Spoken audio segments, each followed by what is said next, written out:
England, right, then when I could buy 30% less in Europe. You understand? And so you are paying more, right, for the same thing just because of an artificial currency. And currencies are politically driven, right?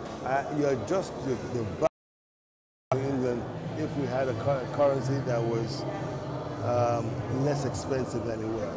The Nigerian British Chamber of Commerce has been celebrating her 40th anniversary since the April and a special trade mission to the UK in May.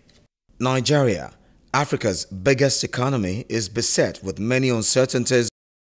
Sustainable economic growth pattern that will benefit all citizens. Watch Business Trends, the platform where experts, public and private sector policy. It's my pleasure to welcome you to Business Trends for today with me, Tolu Ajayi. Watch Business Trends. You're watching Business Trends here on Galaxy Television. At the 27th of the Central Bank shared with stakeholders the need for Nigeria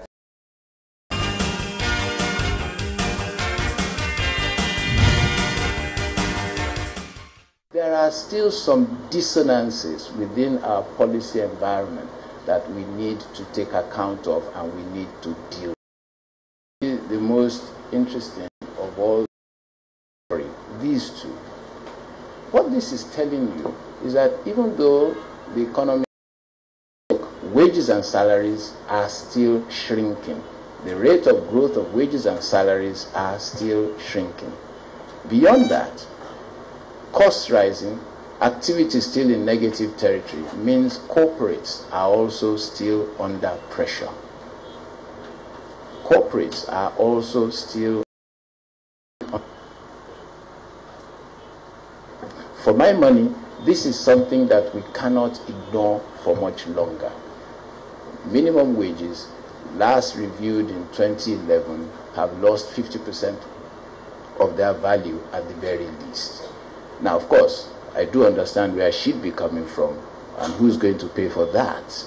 But consumers out of pressure. It'd be nice if state governments actually paid salaries as and when due, but I suppose that is probably asking for too much at this point. Now, on the policy side, those of us on the monetary side are now beginning to behave ourselves. At least I can cheerfully in a tightening mode. But at the same time, we released liquidity as though it was going out of fashion. Fortunately now, we are beginning to get a hold of liquidity, reining it in, and therefore hopefully heading for some level of stability. Of course, that for my money, you cannot have done what we did between 2015 and the end of 2016.